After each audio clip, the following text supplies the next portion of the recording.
بسم الله الرحمن الرحيم. الحمد لله الذي أنزل على عبده الكتاب ولم يجعل له عوجا قيما لينذر بأسا شديدا من لدنه ويبشر المؤمنين الذين يعملون الصالحات أن لهم أجرا حسنا ماكثين فيه أبدا وينذر الذين قالوا اتخذ الله ولدا ما لهم به من علم ولا لآبائهم كبرت كلمة تخرج من أفواههم إن يقولون إلا كذبا فلعلك باخع نفسك على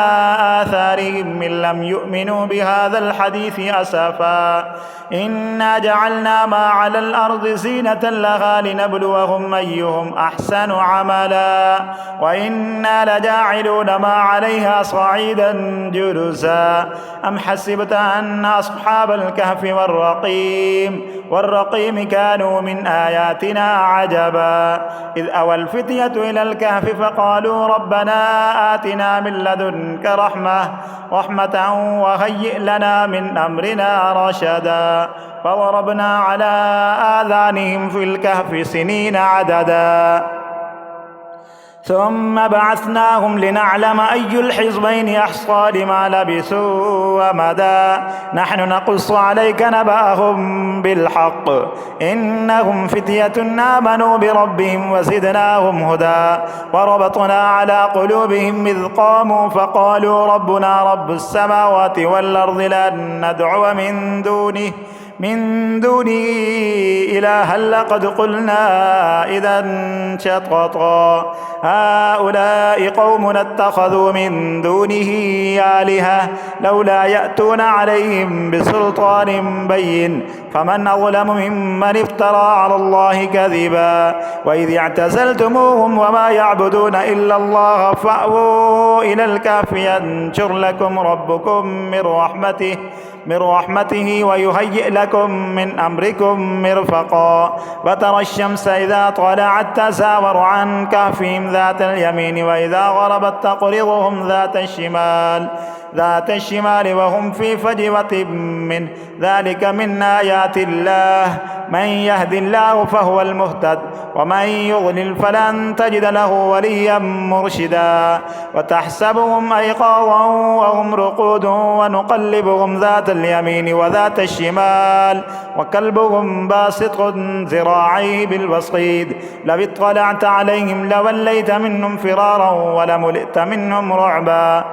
وكذلك بعثناهم ليتساءلوا بينهم قال قائل منهم كم لبثتم قالوا لبثنا يوما أو بعض يوم قالوا ربكم أعلم بما لبثتم فبعثوا أحدكم بورقكم هذه إلى المدينة فلينظر أيها أزكى طعاما فليأتكم برزق منه وليتلطف ولا يشعرن بكم أحدا إنهم إن يظهروا عليكم يرجموكم أو يعيدوكم في ملتهم ولن تفلحوا إذا أبدا وكذلك أعثرنا عليهم ليعلموا أن وعد الله حق وأن الساعة لا ريب فيها إذ يتنازعون بينهم أمرهم فقالوا ابنوا عليهم بنيانا ربهم أعلم بهم قال الذين غلبوا على أمرهم لنتخذن عليهم مسجدا فيقولون ثلاثة رابعهم كلبهم ويقولون خمسة سادسهم كلبهم رجما بالغيب ويقولون سبعة وثامنهم كلبهم قل ربي أعلم بعدتهم ما يعلمهم إلا قليل فلا تمار فيهم إلا مراء ظاهرا ولا تستفت فيهم منهم أحدا ولا تقولن لشيء إني فاعل ذلك غدا إلا أن يشاء الله واذكر ربك إذا نسيت وقل عسى أن يهديني ربي لأقرب من هذا رشدا ولبثوا في كهفهم 300 سنين وازدادوا 9 قل الله أعلم بما لبثوا له غيب السماوات والأرض أبصر به وأسمع ما لهم من دونه من ولي ولا يشرك في حكمه أحدا واتل ما أوحي إليك من كتاب ربك لا مبدل لكلماته ولن تجد من دونه ملتحدا واصبر نفسك مع الذين يدعون ربهم بالغداة والعشي يريدون وجهه ولا تعد عيناك عنهم تريد زينة الحياة الدنيا ولا تطع من أغفلنا قلبه عن ذكرنا واتبع هواه وكان أمره فرطا وقل الحق من ربكم فمن شاء فليؤمن ومن شاء فليكفر إنا أعتدنا للظالمين نارا أحاط بهم سرادقها وإن يستغيثوا يغاثوا بماء كالمهل يشوي الوجوه بئس الشراب وساءت مرتفقا إن الذين آمنوا وعملوا الصالحات إنا لا نضيع أجر من أحسن عملا أولئك لهم جنات عدن تجري من تحتهم الأنهار يحلون فيها من أساور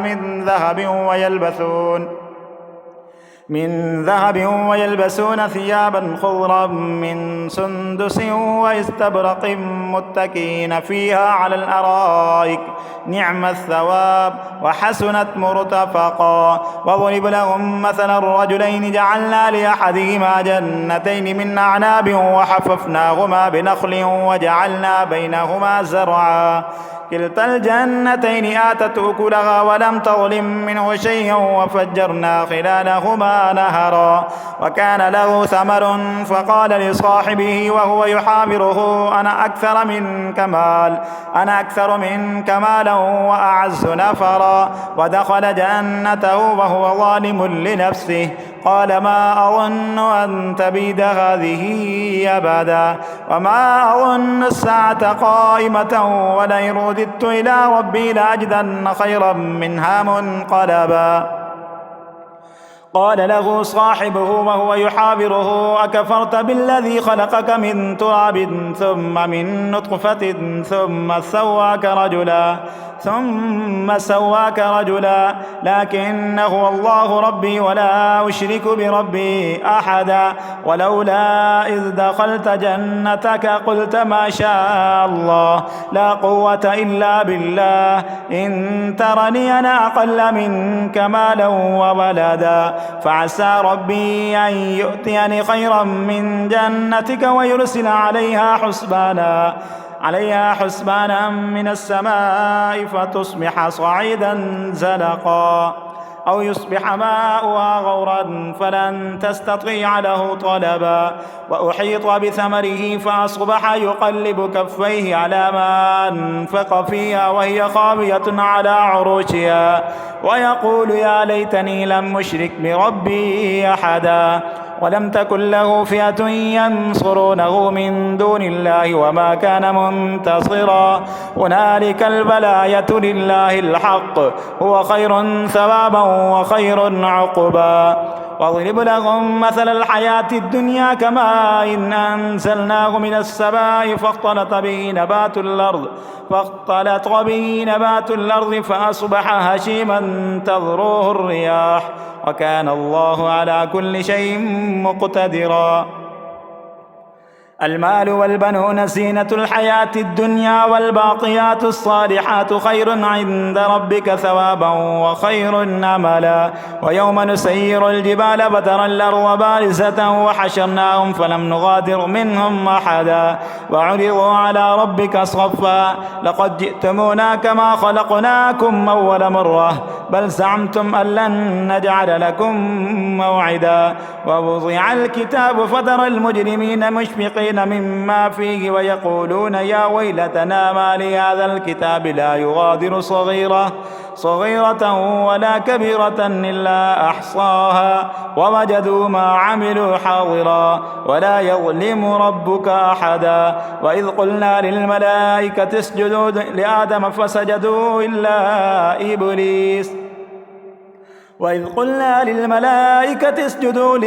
فسجدوا إلا إبليس كان من الجن ففسق عن أمر ربه أفتتخذونه وذريته أولياء من دوني وهم لكم عدو بئس للظالمين بدلا ما أشهدتهم خلق السماوات والأرض ولا خلق أنفسهم وما كنت متخذ المضلين عضدا ويوم يقول نادوا شركائي الذين زعمتم فدعوهم فلم يستجيبوا لهم وجعلنا بينهم موبقا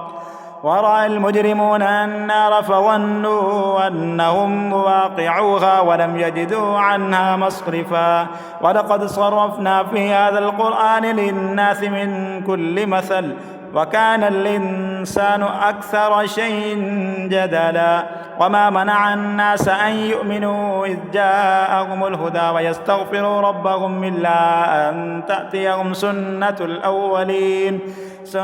الأولين أو يأتيهم العذاب قبلا وما نرسل المرسلين إلا مبشرين ومنذرين ويجادل الذين كفروا بالباطل ليدحضوا به الحق واتخذوا آياتي وما أنذروا هزوا ومن أظلم ممن ذكر بآيات ربه فأعرض عنها ونسي ما قدمت يداه إنا جعلنا على قلوبهم أكنة أن يفقهوا وفي آذانهم وقرا وإن تدعوهم إلى الهدى فلن يهتدوا إذا أبدا وربك الغفور ذو الرحمة لو يؤاخذهم بما كسبوا لعجل لهم العذاب بل لهم موعد لن يجدوا من دونه موئلا وتلك القرى أهلكناهم لما ظلموا وجعلنا لمهلكهم موعدا وإذ قال موسى لفتاه لا أبرح حتى أبلغ مجمع البحرين أو أمضي حقبا فلما بلغا بينهما نسيا حوتهما واتخذ سبيله فاتخذ سبيله في البحر سربا فلما جاوزا قال لفتاه آتنا غداءنا لقد لقينا من سفرنا هذا نصبا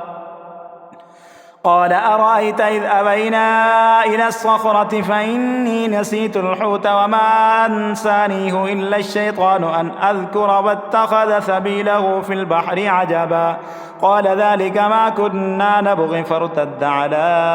آثارهما قصصا فوجدا عبدا من عبادنا آتيناه رحمة من عندنا وعلمناه من لدنا علما قال له موسى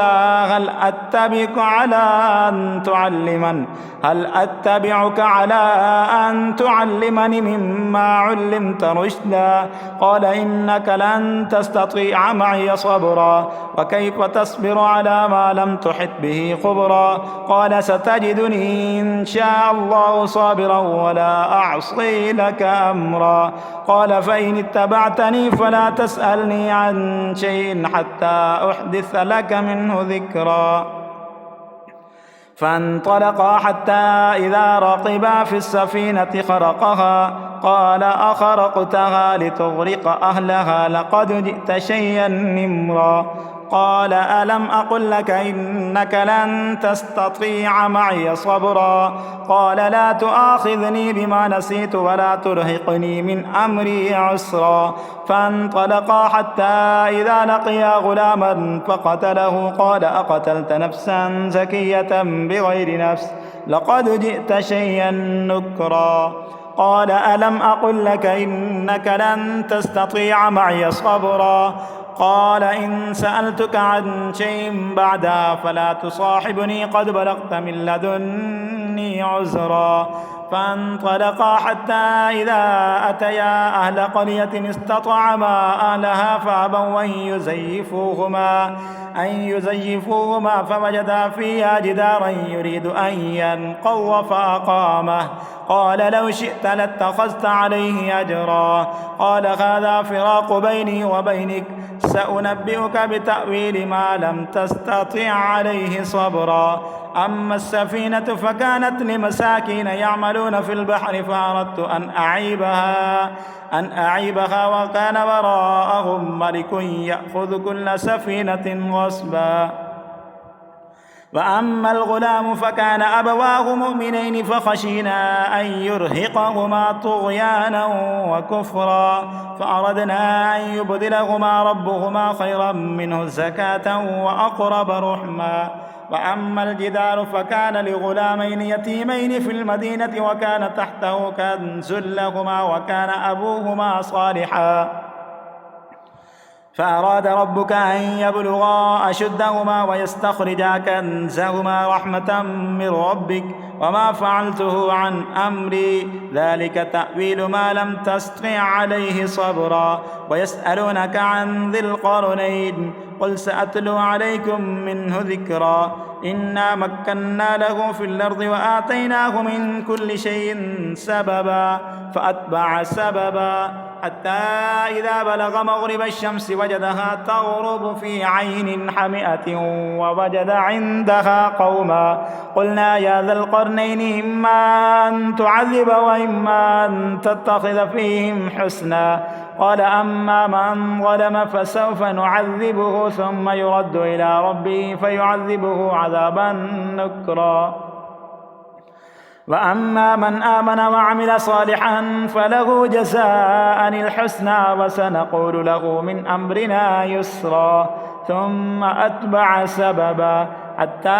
إذا بلغ مطلع الشمس وجدها تطلع على قوم لم نجعل لهم من دونها سترا كذلك وقد أحطنا بما لديه خبرا ثم أتبع سببا حتى إذا بلغ بين السدين وجد من دونهما قوما لا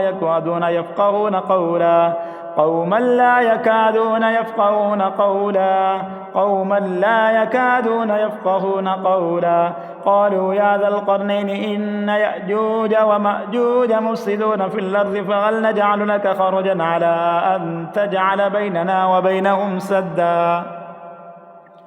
قال ما مكنني فيه ربي خير فأعينوني بقوة أجعل بينكم وبينهم ردما آتوني زبر الحديد حتى إذا ساوى بين الصدفين قال انفخوا حتى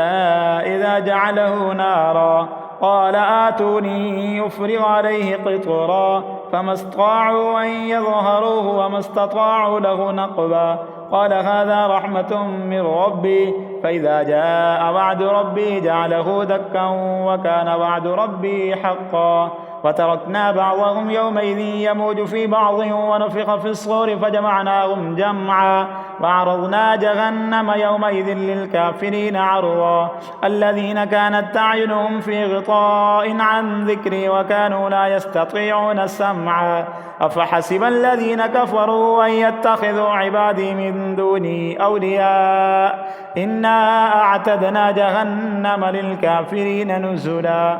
قل هل ننبئكم بالأخسرين أعمالا الذين ضل سعيهم في الحياة الدنيا وهم يحسبون أنهم يحسنون صنعا أولئك الذين كفروا بآيات ربهم ولقائه فحبطت أعمالهم فلا نقيم لهم يوم القيامة وزنا ذلك جزاؤهم جهنم بما كفروا واتخذوا آياتي ورسلي هزوا إن الذين آمنوا وعملوا الصالحات كانت لهم جنات الفردوس نزلا خالدين فيها لا يبغون عنها حولا قل لو كان البحر مدادا لكلمات ربي لنفد البحر قبل أن تنفذ كلمات ربي ولو جئنا بمثله مددا قل إنما أنا بشر مثلكم يوحى إلي أنما إلهكم إله واحد فمن كان يرجو لقاء ربه فليعمل عملا صالحا ولا يشرك بعبادة ربه أحدا.